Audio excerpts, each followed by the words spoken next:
Hello everyone, welcome you all to my channel. This is Megha. Today we are going to cover counter current mechanism.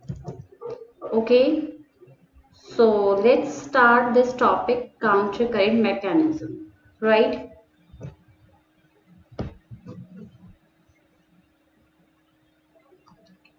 So first of all we should know the meaning of the counter current. Okay, counter current का क्या मतलब होता है? Counter means opposite and current means flow. So here we will see that the flow of the fluid is in opposite direction. Okay, so let's take the example of the loop of Henle. In the loop of Henle, what you will see that in the descending limb, the flow is downward, and whereas in the ascending limb, the flow is upward. Okay, so you can see that the flow of the filtrate is in opposite direction in the limbs of the loop of Henle.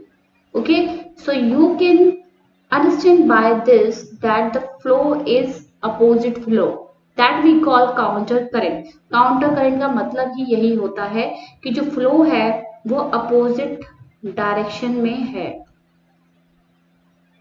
ठीक है, तो ये तो loop of Henley की बात हुई। अगर हम वासा रेक्टा की बात करें, वासा रेक्टा क्या होता है? वासा रेक्टा कुछ नहीं है, एक कैपिलरी ही है ब्लड की, but this vasa recta is around the loop of Henle. Loop of Henle के पास में है। Okay, it is around it is making a U turn like the hairpin. Okay, hairpin जो होती है उसका use type का structure होता है, उसी टाइप का स्ट्रक्चर ये लूप ऑफ हेनले के पैरेलल बना रही है। So that's why we call it a vasa recta. सो ये है क्या? It is nothing but the capillary, ये ब्लड की कैपिलरी ही है, but it is making a U turn around the loop of Henle, so we call it vasa recta. Right, so vasa recta में आप फ्लो देखेंगे, इधर ये जो है डिसेंडिंग लिम्ब हो गई, this is the ascending limb. ये असेंडिंग लिम्ब है, ये डिसेंडिंग लिम्ब है। यहाँ पे जो फ्लो जा रहा है इसका, it is downward and here the flow is upward. So at two limbs of the vasa recta the flow is in opposite direction. तो दोनों में आप फ्लो देख रहे हो अपोजिट है, तो that's why we call it a counter current. ठीक है, तो आप काउंटर करंट आप दो जगह देख सकते हो, एक तो लूप ऑफ हेनले में और इन वासा रेक्टा। वासा रेक्टा में भी आपको क्या मिलेगा?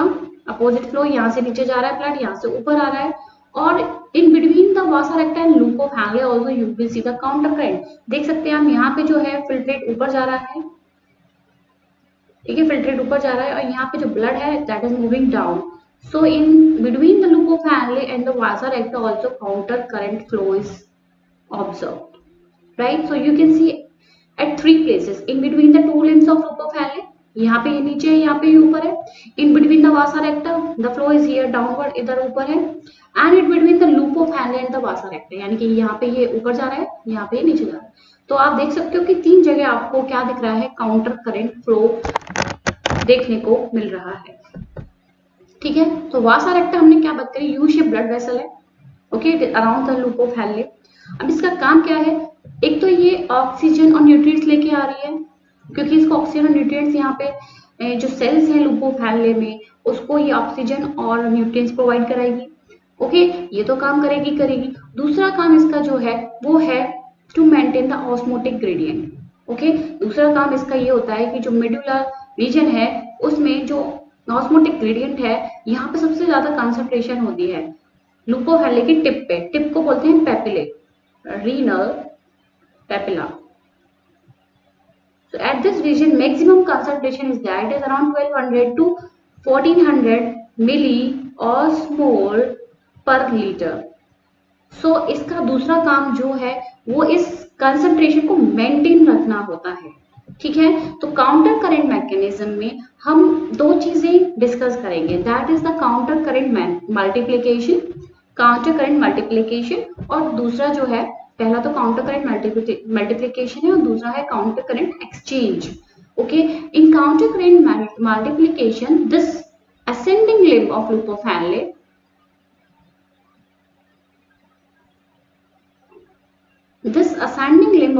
Henle, और वो भी जो जो असेंडिंग लिम्ब है, you can see the top, ऊपर की साइड जो होते हैं चैनल्स लगे होते हैं जिससे आयंस बाहर आते हैं, ठीक है, Na positive, Cl negative, these two ions and urea, they both play a very important role in concentrating the urine. तो यहाँ से जो है चैनल्स के थ्रू, यानी कि एक्टिव ट्रांसपोर्ट होता है जो लुपोफैनले होती है उसका जो असेंडिंग लिम्ब है। असेंडिंग लिम्ब में भी आप देख सकते हो कि नीचे वाली साइड जो है वो थिन होती है और ऊपर वाली थिक होती है। तो जो थिक लिम्ब है उससे तो एक्टिव ट्रांसपोर्ट से आयंस बाहर आते हैं और थिन लिम्ब से पैसिवली आयंस बाहर आते हैं। तो यहाँ पे पैसिव ट्रांसपोर्ट होता है। तो ये जो असेंडिंग लिम्ब है इसका काम क्या है, it helps in counter current multiplication, यानी कि ये आयंस बाहर निकालती जा रही है जिसकी वजह से जो कंसंट्रेशन ऑफ मेडुलर रीजन में आप देखते हो, मेडुलर रीजन में जो कंसंट्रेशन देखने को आपको मिलती है that is very high at the tip, that is around 1200 to 1400. It is because of this only, because of the transport of ions from the ascending limb of loop of Henle. Ascending limb जो है लुपोफैनले की वो ions जो है बाहर फेंक रही है, ठीक है, ऊपर वाली जो है एक्टिव ट्रांसपोर्ट से फेंकती है जो मोटी है और नीचे वाली पैसिव ट्रांसपोर्ट से आयंस को बाहर फेंक रही है, यानी कि ये यहाँ पे आयंस फेंकती जा रही है जिससे आयंस मल्टीप्लाई होते जा रहे हैं और जिसकी वजह से ऑस्मोलैरिटी जो है वो हाई होती जाती है as we move downwards, that is towards the renal papillae, ठीक है, इज इट क्लियर। अब दूसरी जो चीज है काउंटर करंट एक्सचेंज। अब ये आयंस तो यहाँ पे आ गए, let us draw it again, ठीक है, ये है आपका loop of Henle and this is the vasa recta, ठीक है। यहाँ पे ये आयंस जो आए हैं ये आयंस यहाँ पे ही रहे इन द मेडुलर रीजन, क्योंकि यहाँ पे कॉन्सेंट्रेशन जो है मैक्सिमम होनी चाहिए, तभी यूरिन कैसा बनेगा, तभी यूरिन कॉन्सेंट्रेटेड बनेगा। काउंटर करंट मैकेनिज्म का इंपॉर्टेंट काम यही होता है कि यूरिन को कॉन्सेंट्रेटेड बनाना। काउंटर करंट मैकेनिज्म ये बहुत इंपॉर्टेंट है, इसका रोल क्या है, यूरिन को कॉन्सेंट्रेट करना। सो जितने भी मैमल्स होते हैं वो उनमें ये कैपेबिलिटी होती है कि they can make their urine more and more concentrated, ठीक है। जब उनकी बॉडी में पानी की कमी होती है तो वो अपने यूरिन को बहुत ज्यादा कॉन्सेंट्रेट कर सकते हैं, यानी कि उसमें से सारा जो पानी है, जो पानी वेस्ट हो रहा है, जो जा रहा है बाहर, उसको एब्जॉर्ब कर सकते हैं। So that is because of the counter current mechanism. इस मैकेनिज्म की वजह से ही जो यूरिन है कॉन्सेंट्रेट हो सकता है। तो ये कॉन्सेंट्रेट हो, यूरिन को कॉन्सेंट्रेट करने के लिए यहाँ पे मेडुलर रीजन में क्या होनी चाहिए, आयंस होनी चाहिए, इजंट इट। तो आयंस कौन फेंक रहा है बाहर, असेंडिंग लिम्ब फेंक रही है, असेंडिंग लिम्ब ऑफ लुपोफैनले, ठीक है। अब हम वासा रेक्टा की बात करें तो vasa recta helps in counter current exchange, okay. Vasa recta counter current exchange में हेल्प करती है, वो कैसे, ये इन आयंस को ब्लड में नहीं जाने देती, ओके। अगर ये आयंस ब्लड में चले गए तो ये जो यूरिन बनेगा वो यूरिन कॉन्सेंट्रेट नहीं बन सकता, okay. So that Vasa रेक्टा actually helps in maintaining, sorry, we can say exchange in the ions, okay, or obviously we can say maintain also because it is maintaining this concentration in the medullary region, all right. So this we can say the vasa recta is a counter current exchanger, it is the counter current exchanger,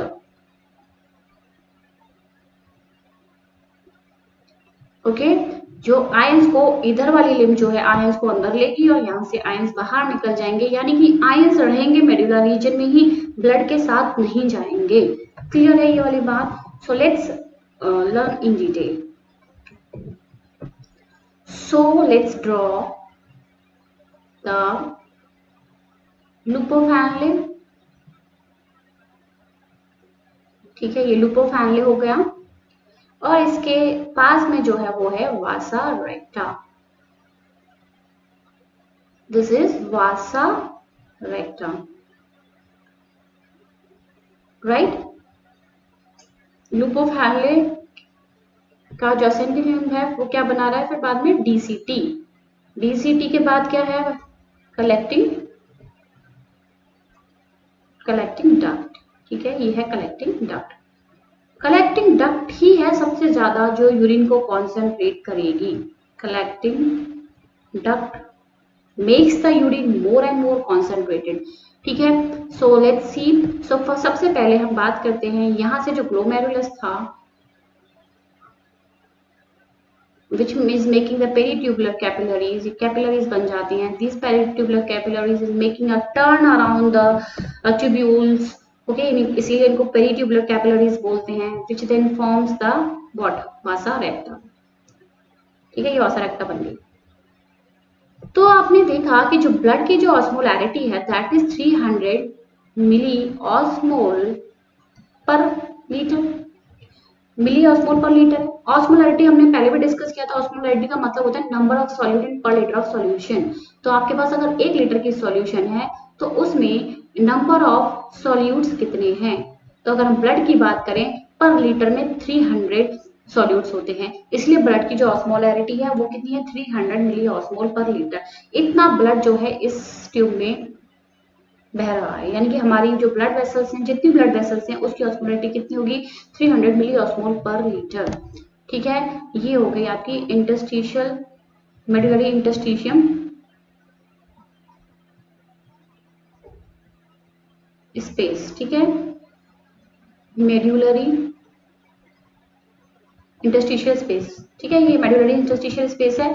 अब इस space में जो है हमें ions की concentration maintain रखनी है और वो आयंस आएंगे कहाँ से वो हमें बात करना है। ठीक है, क्लियर है। सो लेट्स सी, यहां से पीसीटी, ये है आपका बोमेस कैप्सूल, ये है आपका PCT which then forms the loop of हैंले।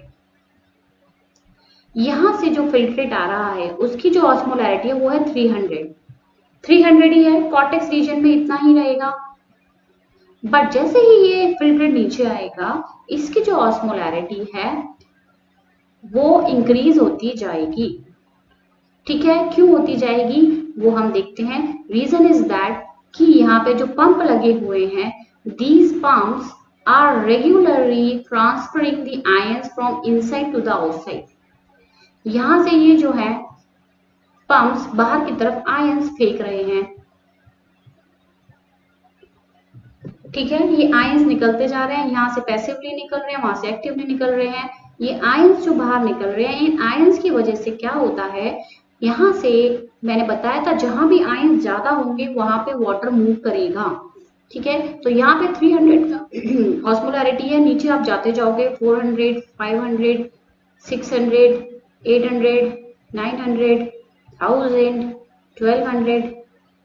ठीक है, फिर ऊपर जाते जाएंगे, फिर से वही सेम हो जाएगी 900, 800 कम होती जाएगी 600, 500, 400 व्हाटएवर। ठीक है, सो इन आयंस की वजह से यहाँ पे ये आयंस सब जगह प्रेजेंट होंगे, यहाँ भी तो होंगे, तो यहाँ से वाटर बाहर आता जाएगा because this limb is permeable to water.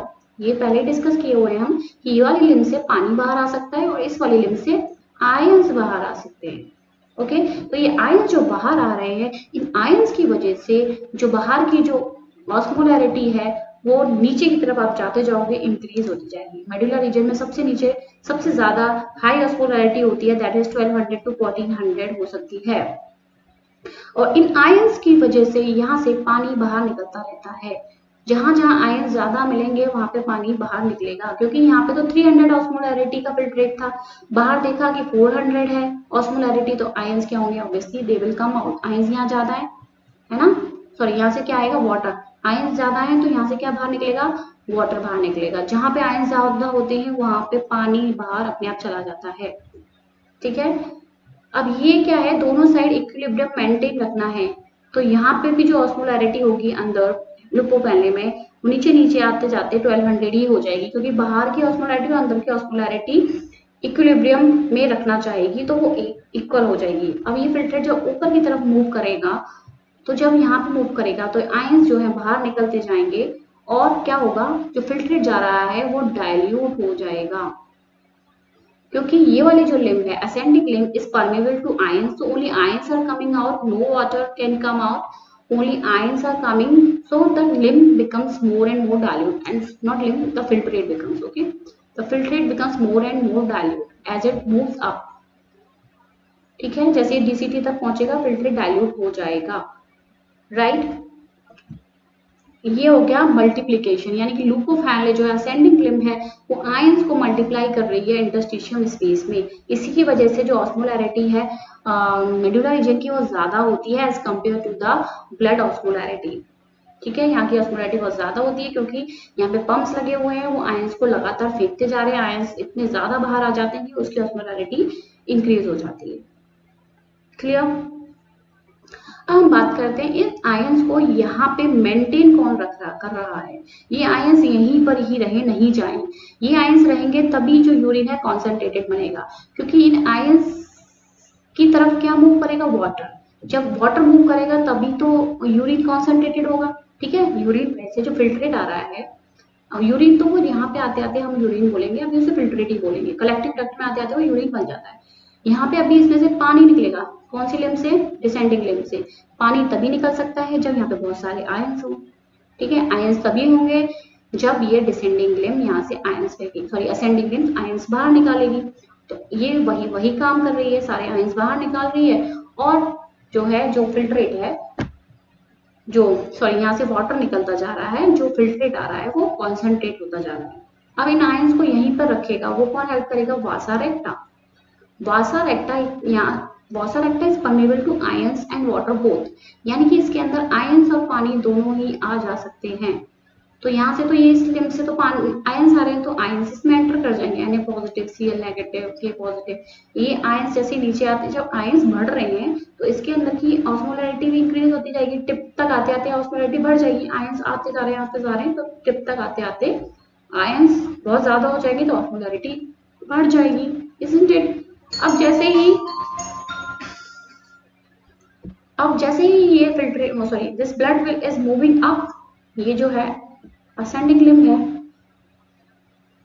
As and when this blood is moving up, जैसे ही ब्लड ऊपर जा रहा है, यहाँ से आप देख सकते हो, यहाँ से क्या आ रहा है, वाटर। ये वाटर आ रहा है, और यहाँ की जो कंसंट्रेशन आपने देखी थी 1200 थी, यहाँ पे 1000 थी, यहाँ पे 900 थी, कम होती जा रही है ना। तो आयंस यहाँ पे ज्यादा है, तो आयंस क्या करेंगे, बाहर आ जाएंगे, यहाँ से आयंस निकल के बाहर आ जाएंगे, और ये जो पानी था, पानी अंदर आ जाएगा, क्योंकि this vasa recta is permeable to ions and water both.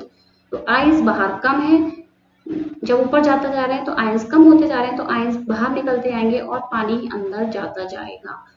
तो ऊपर तक आते आते वही ऑस्मोलैरिटी हो जाएगी जो ब्लड में थी, that is 300। So you can see that vasa recta is helping in maintaining this, okay, maintaining the ions in the interstitium space of the medulla. Okay, ये क्लियर है। तो काउंटर करंट मल्टीप्लीकेशन में ascending limb help करती है loop of Henle की, और exchange में वासा रेक्टा help कर रही है। ठीक है, क्लियर। अब उसके बाद क्या हो रहा है, यहाँ से फिल्ट्रेट गया,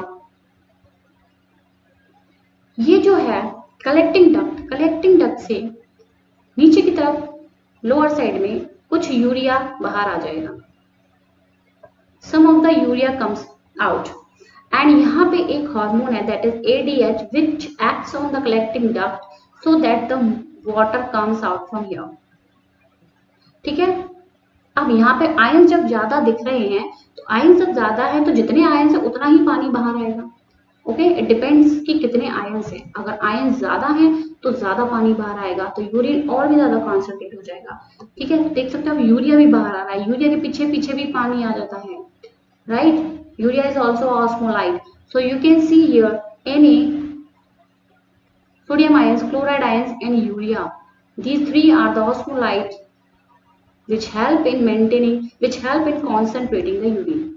ओके, तो नीचे तक आते जाते यहाँ पे जो यूरिन बन रहा है that is more and more concentrated, and we can say it is 4 times the osmolarity of the blood, 4 times, यानी कि ब्लड की ऑस्मोलैरिटी थी 300, so the urine which is formed here, it is around having the 1200 osmolarity, so you can see it is having the osmolarity 4 times than that of the blood plasma, isn't it clear है ये। So this is what we call counter current mechanism. So what is the use of counter current mechanism? As we have seen that it helps in urine concentrating. Urine को concentrate करने में counter current mechanism का बहुत important role होता है, और ये जो है काउंटर करंट मैकेनिज्म जस्टामेडुलरी नेफ्रॉन में ही हो सकती है। ये हमने पढ़े थे, दो टाइप के नेफ्रॉन्स होते हैं, कॉर्टिकल एंड जस्टामेडुलरी। जस्टामेडुलरी में क्या था, लूप ऑफ हैनले कहाँ तक जा रहा था, loop of Henle is going till the medullary region, है ना। कॉर्टिकल का जो लूप ऑफ हैनले था वो बहुत शॉर्ट था, right, it is lying mostly in the cortex region, so they are called the cortical nephrons. भाई वासा रेक्टा तो जस्टामेडुलरी नेफ्रॉन के पास ही होगी, क्योंकि इनका लूप ऑफ हैनले बहुत बड़ा है, इसी के पास वासा रेक्टा मिल सकती है, ठीक है। सो you can see that counter current mechanism takes place in juxtamedullary nephron, and you know that juxtamedullary nephrons are only 20%, cortical nephrons कितने होते हैं 80%, तो सबसे ज्यादा cortical nephrons होते हैं, लेकिन काउंटर करंट मैकेनिज्म में juxtamedullary nephrons हेल्प करते हैं, ठीक है।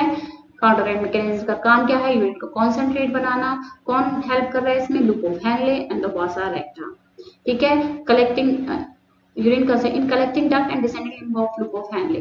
देखिए ये दोनों जगह हैं जहाँ पे जो फिल्ट्रेटेड कॉन्सेंट्रेटेड होता है, एक तो डिसेंडिंग लिम्ब जो नीचे की तरफ जा रही है, ये वाली जो लिम्ब है लूप ऑफ हैनले की, यहाँ पे फिल्ट्रेट आप देख सकते हैं नीचे आते आते कॉन्सेंट्रेट हो जाता है, ऐसे ही यहाँ पे कलेक्टिंग डक्ट से पानी निकल जाता है तो यूरिन कॉन्सेंट्रेट हो जाता है।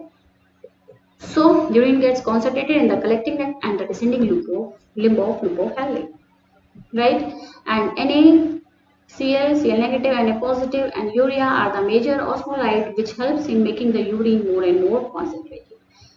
Okay, so thank you for watching. This is all about for today, and let's start the next chapter. Or few topics are left in this chapter, that is micturition and some of the disorders of the kidney. So that also I will make one video for that, and after this I am going to start a new chapter. Okay, so please subscribe my channel and hit the bell icon. Thank you for watching.